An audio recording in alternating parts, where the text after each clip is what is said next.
السلام عليكم ورحمة الله وبركاته. الحمد لله الذي هدانا لهذا وما كنا لنهتدي لولا أن هدانا الله. ربنا ظلمنا أنفسنا وإن لم تغفر لنا وترحمنا لنكونن من الخاسرين. സ്നേഹധരണീയരായ സഹോദരി സഹോദരന്മാരെ, അത്തഹസുൽ എന്ന ഖുർആൻ ഓൺലൈൻ പഠന സംരംഭത്തിൻ്റെ ഭാഗമായി സൂറത്തുൽ മുൽക്കിന് ശേഷം സൂറത്തു സജ്ദയുടെ പഠനം നാം ആരംഭിക്കുകയാണ്. വിശുദ്ധ ഖുർആനിലെ 32 അധ്യായമാണ് സൂറത്തു സജ്ദ. 21 ജുസ്ഇലാണ് ഈ അധ്യായം ഉൾപ്പെടുന്നത്. 30 ആയത്തുകളാണ് ഇതിൽ അടങ്ങിയിരിക്കുന്നത്. സൂറത്തു സജ്ദ എന്നാണ് ഇതിൻ്റെ ഉച്ചാരണം, ജീമിന് സുക്കൂന്. അതുപോലെ തന്നെ ഈ അധ്യായം മക്കയിലാണ് അവതരിച്ചത്. അതുകൊണ്ട് തന്നെ മക്കിയായ സൂറത്ത് എന്നാണ് പറയുക.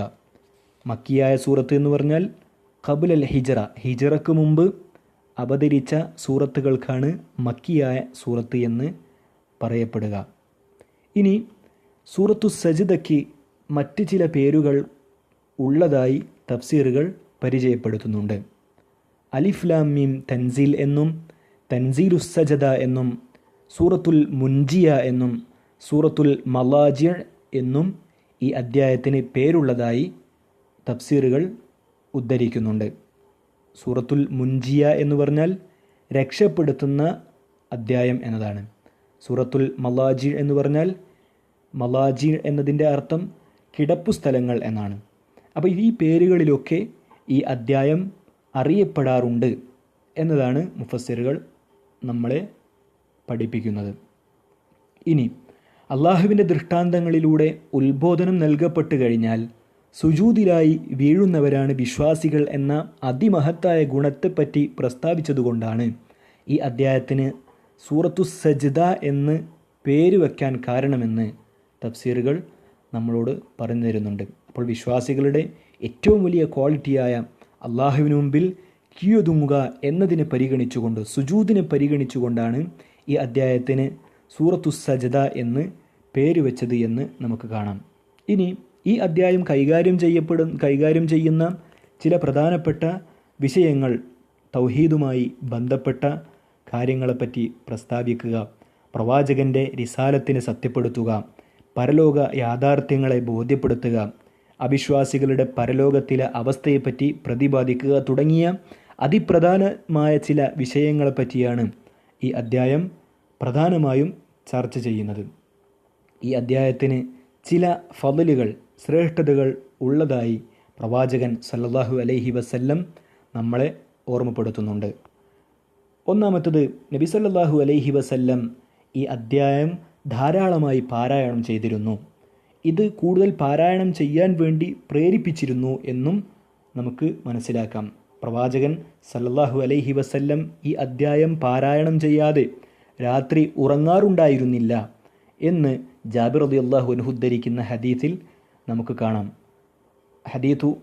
ഹദീസുൻ അൻ ജാബിർ റളിയല്ലാഹു അൻഹു അൻ റസൂലില്ലാഹി സല്ലല്ലാഹു അലൈഹി വസല്ലം അന്നഹു കാന ലാ യനാമു ഹത്താ യഖറഅ അലിഫ് ലാം മീം തൻസീലുസ് സജ്ദ വതബാറകല്ലദി ബിയദിഹിൽ മുൽക്ക്. പ്രവാചകൻ സല്ലല്ലാഹു അലൈഹി വസല്ലം രാത്രി അലിഫ് ലാം മീം തൻസീൽ, സൂറത്തു സജ്ദയും വതബാറകല്ലദി ബിയദിഹിൽ മുൽക്ക്, സൂറത്തുൽ മുൽക്കും ഓതാതെ ഉറങ്ങാറുണ്ടായിരുന്നില്ല എന്ന് ജാബിർ റളിയല്ലാഹു അൻഹു പറയുന്നു. അപ്പോൾ പ്രവാചകൻ സല്ലല്ലാഹു അലൈഹി വസല്ലം ദിവസവും പാരായണം ചെയ്തിരുന്ന ഒരു അദ്ധ്യായമാണ് സൂറത്തു സജ്ദ. ഇനി മറ്റൊന്ന്, അള്ളാഹുവിൻ്റെ പ്രവാചകൻ സല്ലല്ലാഹു അലൈഹി വസല്ലം സുബഹി നമസ്കാരങ്ങളിൽ അഥവാ വെള്ളിയാഴ്ചത്തെ സുബഹിയിൽ ഫജറിൻ്റെ നമസ്കാരത്തിൽ ഈ അദ്ധ്യായം പാരായണം ചെയ്യാറുണ്ടായിരുന്നു എന്ന് മഹാനായ ഇമാം അബൂ ഹുറൈറ റളിയല്ലാഹു അൻഹു ഉദ്ധരിക്കുന്ന ഒരു ഹദീസിൽ നമുക്ക് കാണാം. അൻ അബീ ഹുറൈറ റളിയല്ലാഹു അൻഹു ഖാൽ കാന റസൂലുള്ളാഹി സ്വല്ലല്ലാഹു അലൈഹി വസല്ലം യഖറഉ ഫിൽ ഫജ്രി യൗമൽ ജുമുഅ അലിഫ് ലാം മീം തൻസീൽ അസ്സജ്ദ വഹൽ അതാ അലൽ ഇൻസാൻ. അള്ളാഹുവിൻ്റെ പ്രവാചകൻ സല്ലല്ലാഹു അലൈഹി വസല്ലം വെള്ളിയാഴ്ച ദിവസത്തിലെ ഫജ്ർ നമസ്കാരത്തിൽ അലിഫ് ലാം മീം തൻസീലുസ് സജ്ദ വഹൽ അതാ അലൽ ഇൻസാൻ അപ്പോൾ സൂറത്തു സജദയും സൂറത്തുൽ ഇൻസാനും പ്രവാചകൻ വെള്ളിയാഴ്ചത്തെ സുബഹി നമസ്കാരത്തിൽ ഓതാറുണ്ടായിരുന്നു എന്ന ഹദീസ് ഇമാം ബുഖാരി അദ്ദേഹത്തിൻ്റെ സഹീഹിൽ ഉദ്ധരിക്കുന്നതായി നമുക്ക് കാണാൻ കഴിയും. ഇവിടെ നമ്മൾ ശ്രദ്ധിക്കേണ്ട ഒന്ന്, ഇന്ന് ചില ആളുകൾ നിർബന്ധം പിടിക്കാറുണ്ട്, അഥവാ വെള്ളിയാഴ്ചത്തെ സുബഹി നമസ്കാരത്തിൽ സൂറത്തു സജദ തന്നെ ഓതിക്കൊള്ളണം. അത് ഏതെങ്കിലും ഒരു ഇമാം സൂറത്തു സജദ ഓതിയിട്ടില്ലെങ്കിൽ അവനെ കണ്ണുരുട്ടി പേടിപ്പിക്കുന്ന ഒരു രൂപത്തിലേക്ക് ആളുകൾ പോയിട്ടുണ്ടോ എന്ന് നാം ആലോചിക്കേണ്ടതുണ്ട്. ജനങ്ങൾ ഇതൊരു ഫർളായി ഇതിനെ മനസ്സിലാക്കിയിട്ടുണ്ടോ എന്ന് നാം ആശങ്കപ്പെടേണ്ടതുണ്ട്. ഒരിക്കലും അങ്ങനെയല്ല. പ്രവാചകൻ സല്ലല്ലാഹു അലൈഹി വസല്ലം വെള്ളിയാഴ്ച ദിവസത്തിലെ ഫജ്ർ നമസ്കാരത്തിൽ ഇത് ഓതാറുണ്ടായിരുന്നു, മറ്റൊന്നും ഓതാറുണ്ടായിരുന്നില്ല എന്ന് നമുക്കിതിൽ നിന്നും മനസ്സിലാക്കാൻ കഴിയുകയില്ല. അപ്പോൾ പ്രവാചകനെ പിൻപറ്റുക എന്നത് തന്നെയാണ്. പക്ഷേ ഇത് ഓതിയാൽ തന്നെ ചില ആളുകളൊക്കെ ഈ നമസ്കാരത്തിൽ, വെള്ളിയാഴ്ചത്തെ സുബഹി നമസ്കാരത്തിൽ സൂറത്തു സജദയും സൂറത്തുൽ ഇൻസാനും ഓതിയിട്ടില്ലെങ്കിൽ അവരുടെ നമസ്കാരം ശരിയാവാത്തതുപോലെയൊക്കെ അനുഭവപ്പെടുന്നത് നമുക്ക് മനസ്സിലാക്കാൻ കഴിയും. അതുകൊണ്ട് തന്നെ ചില ആധുനികരായ പണ്ഡിതന്മാർ എല്ലാ വെള്ളിയാഴ്ചത്തെ സുബഹി നമസ്കാരത്തിലും സൂറത്തു സജദ ഓതുക എന്നത് ബിദ്അത്താണ് എന്ന് പോലും പറഞ്ഞതായി നമുക്ക് കാണാം. കാരണം എന്താണ്? ജനങ്ങളിത് ഫർളാണോ എന്ന് തെറ്റിദ്ധരിക്കുന്ന ഒരു സാഹചര്യം അവിടെ ഉണ്ടാവും. അതുകൊണ്ട് ഈ ശബ്ദം ഏതെങ്കിലും ഇമാമുമാർ കേൾക്കുന്നുണ്ടെങ്കിൽ അവർ മനസ്സിലാക്കുക, ഇങ്ങനെ എല്ലാ വെള്ളിയാഴ്ചയിലും സൂറത്തു സജദയും സൂറത്തുൽ ഇൻസാനും തന്നെ ഓതണമെന്നില്ല, മറിച്ച് ഇടക്ക് മറ്റു സൂറത്തുകളും ഓതുക. ആളുകളിൽ നിന്നും ഈ ഒരു തെറ്റിദ്ധാരണ നീക്കാൻ വേണ്ടി അതേറെ ഫലപ്രദമാണ് എന്ന് നമ്മൾ മനസ്സിലാക്കേണ്ടതുണ്ട്. ഇനി നമ്മൾ അദ്ധ്യായത്തിലേക്ക് ഇൻഷാ അല്ലാഹ് പ്രവേശിക്കാൻ പോവുകയാണ്. ബിസ്മില്ലാഹിർ റഹ്മാനിർ റഹീം. അലിഫ് ലാം മീം. തൻസീലുൽ കിതാബി ലാ റൈബ ഫീഹി മിർ റബ്ബിൽ ആലമീൻ. ഈ വേദഗ്രന്ഥം അവതരിപ്പിച്ചത് അതിൽ സന്ദേഹമേ ഇല്ല ലോകരുടെ രക്ഷിതാവിങ്കൽ നിന്നാകുന്നു ഇത്. ഒന്നാമത്തെ ആയത്ത് അലിഫ് ലാം മീം എന്നതാണ്. നമ്മൾ കഴിഞ്ഞ സൂറത്തുൽ മുൽക്കിൻ്റെ അല്ലെങ്കിൽ അതിനിടക്കോ നമ്മൾ പറഞ്ഞിട്ടുണ്ട്, അലിഫ് ലാം മീം എന്നത് 3 അക്ഷരങ്ങളാണ്. അതിനെ പൊതുവെ പറയപ്പെടാറുള്ളത് അൽ ഹുറൂഫുൽ മുഖത്തഅ എന്നതാണ്. 29 അധ്യായങ്ങളിലാണ് ഇത്തരത്തിലുള്ള അക്ഷരങ്ങൾ കൊണ്ട് തുടങ്ങുന്നതായി നമുക്ക് കാണാൻ കഴിയുന്നത്. 1 മുതൽ 5 അക്ഷരങ്ങൾ കൊണ്ട് വരെ തുടങ്ങുന്ന അധ്യായങ്ങൾ നമുക്ക് വിശുദ്ധ ഖുർആനിൽ കാണാൻ കഴിയും. അതിൻ്റെ ഉദ്ദേശം എന്താണ് എന്നത് കൂടുതലായി നമുക്ക് മനസ്സിലാക്കാൻ കഴിയുകയില്ല, അള്ളാഹുവിന് മാത്രമേ അറിയുകയുള്ളൂ. എന്നിരുന്നാലും ചില മുഫസ്സിറുകളൊക്കെ ചില വ്യാഖ്യാനങ്ങളുമായി രംഗത്ത് വന്നിട്ടുണ്ട്. അവർ വ്യത്യസ്ത വീക്ഷണങ്ങൾ പ്രകടിപ്പിച്ചതായി നമുക്ക് കാണാം. ഇതിൻ്റെ ആശയം ഇന്നതാണ് എന്നൊക്കെ ഇജ്തിഹാദിൻ്റെ രൂപത്തിൽ അവർ പറഞ്ഞതായി കൊണ്ട് നമുക്ക് കാണാൻ കഴിയും. ഏതായിരുന്നാലും അതിലേക്ക് നമ്മൾ കൂടുതൽ പോകേണ്ടതില്ല. ഇതിൻ്റെ ഇത്തരത്തിലുള്ള അക്ഷരങ്ങളുടെ ഉദ്ദേശം കൂടുതൽ അറിയുന്നവൻ അള്ളാഹുവാണ് എന്ന ഒരു നിലപാടിലാണ് നമ്മൾ നിൽക്കേണ്ടത്. രണ്ടാമത്തെ ആയത്ത് തൻസീലുൽ കിതാബ്. ഈ വേദഗ്രന്ഥത്തിൻ്റെ അവതരണത്തിൽ ലാ റൈബ ഫീഹി, യാതൊരുവിധ സന്ദേഹമോ ഒരു സംശയമോ ഇല്ല, മിർ റബ്ബിൽ ആലമീൻ, അള്ളാഹുവിൻ്റെ ലോക രക്ഷിതാവിങ്കൽ നിന്നുള്ളത് തന്നെയാകുന്നു. സകല സൃഷ്ടികളുടെയും രക്ഷിതാവിൽ നിന്നാണ് ഈ ഗ്രന്ഥം അവതരിച്ചതെന്ന് അള്ളാഹു സുബ്ഹാനഹു വതആല പറഞ്ഞു തരികയാണ്. ഇതൊരു കെട്ടുകഥയോ കവിതയോ മായാജാലമോ മുഹമ്മദ് നബി മതിച്ചു പറയുന്ന അക്ഷരക്കൂട്ടങ്ങളോ ഒന്നുമല്ലെന്ന് അള്ളാഹു ഈ ഒരൊറ്റ ആയത്തിലൂടെ പ്രഖ്യാപിക്കുകയാണ്.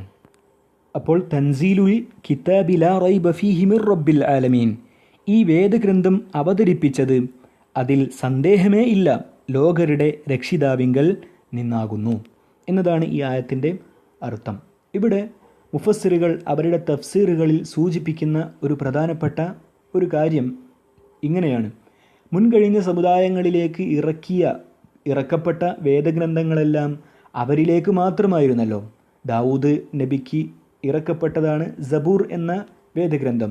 മൂസാ നബിക്ക് നൽകപ്പെട്ട ഗ്രന്ഥമാണ് തൗറാത്ത്. ഈസാ അലൈഹിസ്സലാമിന് നൽകപ്പെട്ടതാണ് ഇഞ്ചീൽ. അപ്പോൾ ഇതൊക്കെ അവരിലേക്ക്, ആ പ്രവാചകന്മാരുടെ സമൂഹത്തിലേക്ക് മാത്രമായിട്ടുള്ളതായിരുന്നു.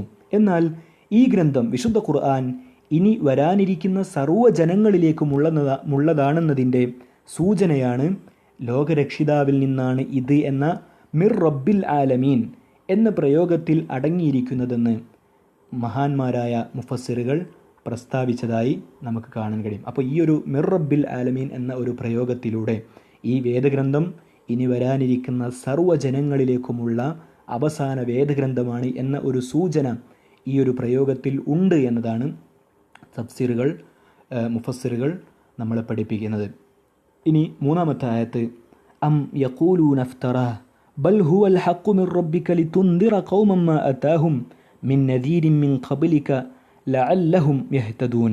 അഥവാ അവർ അവിശ്വാസികൾ പറയുന്നുവോ ഇത് ഇവൻ നബി കെട്ടിച്ചമച്ചിരിക്കുകയാണ് എന്ന്. അല്ല, എന്നാലത് നബിയെ നിന്റെ രക്ഷിതാവിങ്കിൽ നിന്നുള്ള യാഥാർത്ഥ്യമാകുന്നു. നിനക്കു മുമ്പ് ഒരു താക്കീതുകാരനും വന്നിട്ടില്ലാത്ത ഒരു ജനതയ്ക്ക് നീ താക്കീത് നൽകുവാൻ വേണ്ടിയാണ് അത്. അവർ സന്മാർഗം പ്രാപിച്ചേക്കാമല്ലോ എന്നതാണ് ഇതിൻ്റെ പൂർണ്ണാർത്ഥം. ഇനി വാക്കുകളിലേക്ക് അർത്ഥം പറഞ്ഞാൽ, അം യഖൂലൂന ഇഫ്തറ, അവർ പറയുന്നുവോ ഇഫ്തറ, ഇത് ഇവൻ കെട്ടിച്ചമച്ചിരിക്കുകയാണ് എന്ന്. ബൽ ഹുവൽ ഹഖ്ഖു മിർ റബ്ബിക്, എന്നാൽ നിന്റെ രക്ഷിതാവിൽ നിന്നുള്ള യാഥാർത്ഥ്യമാണ് അത്. ലിതുൻദിറ ഖൗമൻ, ഒരു ജനതയെ താക്കീത് ചെയ്യാൻ വേണ്ടിയാണ്. മാ അതാഹും മിൻ നദീരി മിൻ ഖബ്ലിക്, നിനക്കു മുമ്പ് ഒരു താക്കീതുകാരനും വന്നിട്ടില്ലാത്ത ഒരു ജനതയെ താക്കീത് ചെയ്യാൻ വേണ്ടിയിട്ടാണ് ഈ ഗ്രന്ഥം. ലഅല്ലഹും യഹ്തദൂൻ, അവർ സന്മാർഗം പ്രാപിച്ചേക്കാമല്ലോ എന്നതാണ് മൂന്നാമത്തെ ആയത്തിൻ്റെ സാരം.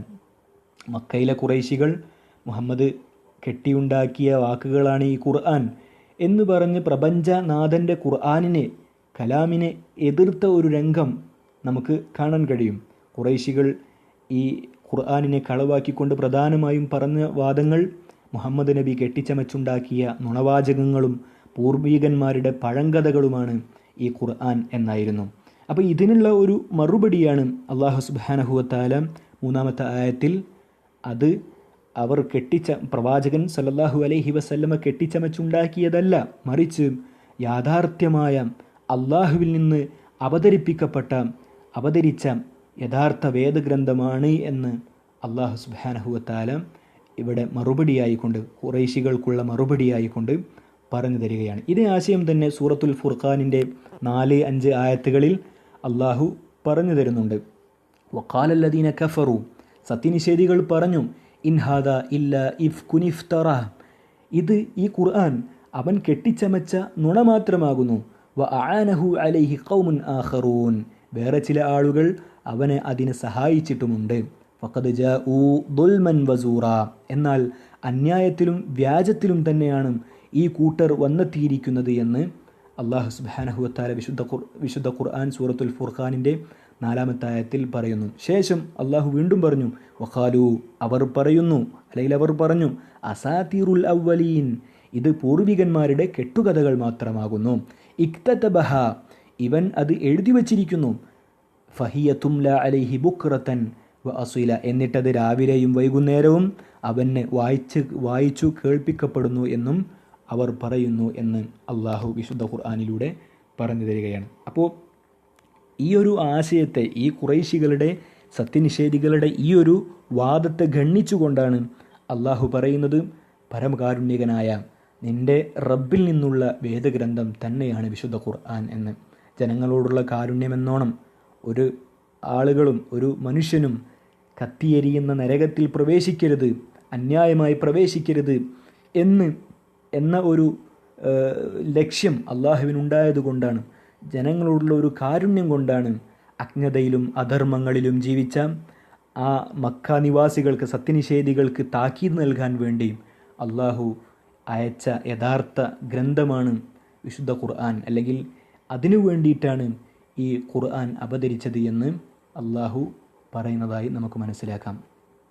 അപ്പോൾ അള്ളാഹു പറയുന്നത്, നിനക്ക് മുമ്പ് താക്കീതുകാർ നിയോഗിക്കപ്പെടാത്ത ഒരു സമൂഹത്തിലേക്ക് താക്കീത് ചെയ്യാനുള്ള ഗ്രന്ഥമാണ് ഈ ഖുർആൻ എന്നതാണ്. അപ്പോൾ ഇവിടെ നമ്മൾ മനസ്സിലാക്കേണ്ടത്, മുഹമ്മദ് നബി സല്ലല്ലാഹു അലൈഹി വസല്ലം നിയോഗിക്കപ്പെടുന്നതിന് മുമ്പ് ലോകം പ്രവാചകന്മാർ, ഈസാ അലൈഹിസ്സലാമിന് ശേഷം പ്രവാചകന്മാരെ നിയോഗിക്കപ്പെടാത്ത ഒരു സാഹചര്യമായിരുന്നു ഉണ്ടായിരുന്നത്. അതുകൊണ്ട് തന്നെ ചരിത്രം ആ ഒരു കാലഘട്ടത്തെ, പ്രവാചകൻ വരുന്നതിന് മുമ്പുള്ള ഒരു കാലഘട്ടത്തെ ഡാർക്ക് ഏജ് എന്നാണ് വിളിച്ചിരുന്നത് എന്ന് നമുക്ക് കാണാം, അല്ലേ? അക്രമത്തിലും അജ്ഞതയിലും അനീതികളിലും ജീവിച്ചു പോന്നിരുന്ന ഒരു ഇരുണ്ട യുഗമായിരുന്നു പ്രവാചകൻ നിയോഗിക്കപ്പെടുന്നതിന് മുമ്പ് അറബ് ലോകത്തുണ്ടായിരുന്നത് എന്ന് നമുക്ക് മനസ്സിലാക്കാം. 3W എന്നതാണ് ആ ഒരു കാലഘട്ടത്തെ പറയപ്പെടാറുള്ളത്. Woman, war and wine. പെണ്ണ്, മദ്യം, യുദ്ധം. ഈ മൂന്നിലും നിരതമായി ജീവിച്ചുകൊണ്ടിരുന്ന ഒരു സമൂഹമായിരുന്നു പ്രവാചകൻ സല്ലല്ലാഹു അലൈഹി വസല്ലം നിയോഗിക്കപ്പെടുന്നതിന് മുമ്പ് ഉണ്ടായിരുന്ന അവസ്ഥ എന്ന് ചരിത്രം നമ്മളെ പഠിപ്പിക്കുന്നു. അപ്പോൾ ഈ ഒരു അവസ്ഥാവിശേഷത്തിലേക്കാണ് അള്ളാഹുവിൻ്റെ പ്രവാചകൻ സല്ലല്ലാഹു അലൈഹി വസല്ലം നിയോഗിതരാകുന്നത്. അതുകൊണ്ട് തന്നെ അള്ളാഹു പറയുന്നത് ലഅല്ലഹും യഹ്തദൂൻ. ഈ വേദഗ്രന്ഥം, ആ വേദഗ്രന്ഥത്താൽ ഒരുപക്ഷെ അവർ സന്മാർഗം പ്രാപിച്ചേക്കാമല്ലോ എന്നതായിരുന്നു. ഇനി മഹാനായ ഇമാം ഖതാദ റഹ്മത്തുള്ളാഹി അലൈഹി പറയാണ്, ഖാനു ഉമ്മത്തൻ ഉമ്മിയത്തൻ ലം യഅതിഹിം നദീറുൻ ഖബ്ല മുഹമ്മദ്. പ്രവാചകൻ സല്ലല്ലാഹു അലൈഹി വസല്ലം നിയോഗിക്കപ്പെടുന്നതിന് മുമ്പ് ആ ആളുകൾ, ആ സമൂഹം ഉമ്മത്തൻ ഉമ്മിയത്തൻ, നിരക്ഷരരായ ഒരു സമൂഹമായിരുന്നു എന്ന് മഹാനായ ഇമാം ഖതാദ റഹ്മത്തുള്ളാഹി അലൈഹി പറഞ്ഞു തരുന്നുണ്ട്. അതുപോലെ തന്നെ പ്രവാചകന്മാർ നിയോഗിക്കപ്പെടാത്ത ഫത്തറത്തിൻ്റെ അവസ്ഥയായിരുന്നു, അല്ലെങ്കിൽ ഫത്തറത്തിൻ്റെ കാലഘട്ടമായിരുന്നു അവിടെ ഉണ്ടായിരുന്നത് അത് എന്ന് മഹാനായ ഇമാം ഇബ്നു അബ്ബാസ് റഹ്മത്തുള്ളാഹി അലൈഹി പറയുന്നത് നമുക്ക് കാണാം. ذلك في الفترة التي كانت بين عيسى ومحمد صلوات الله عليهما. മുഹമ്മദ് നബിക്കും ഈസാ അലൈഹിസ്സലാമിനും ഇടയിൽ ഒരു പ്രവാചകനെ നിയോഗിക്കാത്ത, ഒരു പ്രവാചകനും നിയോഗിക്കപ്പെടാത്ത ഒരു ഫത്തറത്തിൻ്റെ അവസ്ഥയിലായിരുന്നു അവർ ഉണ്ടായിരുന്നത് എന്ന് മഹാനായ ഇമാം ഇബ്നു അബ്ബാസ് റളിയല്ലാഹു അൻഹു പറയുന്നുണ്ട്. അപ്പോൾ ഈസാ നബിയുടെയും മുഹമ്മദ് നബിയുടെയും ഇടയിൽ ഏകദേശം 600-700 വർഷകാലത്തെ ഒരു ദൂരമുണ്ടല്ലോ. ആ കാലഘട്ടത്തിൽ ഒരു പ്രവാചകനെയും അള്ളാഹു നിയോഗിച്ചിട്ടില്ല. പ്രവാചകന്മാരെ നിയോഗിക്കാത്ത കാലഘട്ടത്തിനാണ് ഫത്തറത്തിൻ്റെ അവസ്ഥ, ഫത്തറത്തിൻ്റെ കാലഘട്ടം എന്ന് പറയുന്നത്. അപ്പോൾ അവരുടെ ഈ പ്രവാചകന്മാർ വരാത്ത കാലഘട്ടങ്ങളിൽ ജീവിച്ച ആളുകൾക്കുള്ള പരീക്ഷണം അത് പരലോകത്ത് വേറെ തന്നെ രൂപത്തിൽ അവർക്കായിട്ടുണ്ടാകുമെന്ന് പ്രവാചകൻ്റെ ഹദീസിൽ നിന്നും നമുക്ക് മനസ്സിലാക്കാം. അത് പല രൂപത്തിലും അവർക്ക് വ്യത്യസ്തമായ പരീക്ഷണങ്ങൾ അള്ളാഹു അവർക്ക് സെപ്പറേറ്റ് ആയിട്ട് നാളെ നടത്തും. യാതൊരു അനീതിയും ഉണ്ടാകാത്ത രൂപത്തിൽ അവർക്കിടയിൽ വിധി തീർപ്പാക്കുമെന്ന് അള്ളാഹുവിൻ്റെ പ്രവാചകൻ സല്ലല്ലാഹു അലൈഹി വസല്ലം പറഞ്ഞു തരുന്ന ഹദീസുകൾ നമുക്ക് കാണാം. ഇവിടെ ഒരു ചർച്ചയുള്ളത്, അറബ് ലോകത്തിലേക്ക് നിയോഗിതനായ പ്രവാചകനല്ലേ മഹാനായ ഇബ്രാഹിം നബിയുടെ മകൻ ഇസ്മായിൽ അലൈഹിസ്സലാം? അദ്ദേഹത്തിൻ്റെ വിളിപ്പേര് തന്നെ അബുൽ അറബ് എന്നാണല്ലോ. അപ്പം എന്നിട്ടും പ്രവാചകന്മാർ വരാത്ത ഒരു സമയമുണ്ടായിട്ടുണ്ടോ എന്ന ഒരു ചോദ്യം ഇവിടെ നിലനിൽക്കുന്നുണ്ട്. അതിൻ്റെ ഉത്തരം നമ്മൾ മനസ്സിലാക്കേണ്ടത് യഥാർത്ഥത്തിൽ അങ്ങനെ തന്നെയാണ്. അബുൽ അറബ് എന്നാണ് മഹാനായ ഇസ്മായിൽ അലൈഹിസ്സലാമിനെ വിളിച്ചു വരുന്നത്, അഥവാ അറബികളുടെ ഉപ്പ എന്ന് വെച്ചാൽ അറബ് സമൂഹത്തിലേക്ക് നിയോഗിതനായ പ്രവാചകൻ തന്നെയാണ് മഹാനായ ഇസ്മായിൽ അലൈഹിസ്സലാം. എങ്കിലും കാലം കുറെ കഴിഞ്ഞപ്പോൾ ആളുകൾ അദ്ദേഹത്തിൻ്റെ ഉപദേശ നിർദ്ദേശങ്ങളൊക്കെ കൈയൊഴിഞ്ഞു. പിൽക്കാലത്ത് അദ്ദേഹത്തിന് പിൻഗാമികൾ ഇല്ലാതായി. അങ്ങനെ അദ്ദേഹത്തിന് നൽകിയ ആരാധനാരൂപങ്ങളിൽ നിന്നും വ്യത്യസ്തമായ ആരാധനാ രൂപങ്ങൾ നൽകി, കർമ്മങ്ങൾ നൽകി. ഇനി വരാനിരിക്കുന്ന സകല ജനങ്ങൾക്കുമുള്ള പ്രവാചകനായി മഹാനായ മുഹമ്മദ് മുസ്തഫ സല്ലല്ലാഹു അലൈഹി വസല്ലമയെ ലോകത്തിന് കാരുണ്യമായി കൊണ്ട് അള്ളാഹു നിയോഗിച്ചു എന്നതാണ്. അതുകൊണ്ട് തന്നെ ഇനി അവസാനം ഖിയാമത്ത് നാൾ വരെ വരാനിരിക്കുന്ന എല്ലാ ആളുകളിലേക്കുമുള്ള അവസാനത്തെ പ്രവാചകൻ മഹാനായ മുഹമ്മദ് മുസ്തഫ സല്ലല്ലാഹു അലൈഹി വസല്ലമയാണ് എന്ന് നമ്മൾ അറിഞ്ഞിട്ടുണ്ട്. അതിനെ ഒന്നുകൂടെ ഉറപ്പിക്കുകയാണ് വിശുദ്ധ ഖുർആനിൻ്റെ ആയത്തുകൾ, വിശുദ്ധ ഖുർആൻ ചെയ്യുന്നത് എന്ന് നമ്മൾ മനസ്സിലാക്കുക. അപ്പോൾ ഈ 3 ആയത്തുകളാണ് സൂറത്തു സജ്ദയുടെ 1ാമത്തെ പാർട്ടിൽ നമ്മൾ മനസ്സിലാക്കുന്നത്. ഇൻഷാ അല്ലാഹ് ഇനിയും തുടർ ക്ലാസ്സുകളിൽ നമുക്ക് വിശുദ്ധ ഖുർആനുമായി കൂടുതൽ അറിയാനും പഠിക്കാനും സാധിക്കണം. അല്ലാഹു സുബ്ഹാനഹു വ തആല അതിന് നമ്മളെ സഹായിക്കുമാറാകട്ടെ. വആഖിറു ദഅ്വാന അനിൽ ഹംദുലില്ലാഹി റബ്ബിൽ ആലമീൻ. അസ്സലാമു അലൈക്കും വറഹ്മത്തുള്ളാഹി വബറകാതുഹു.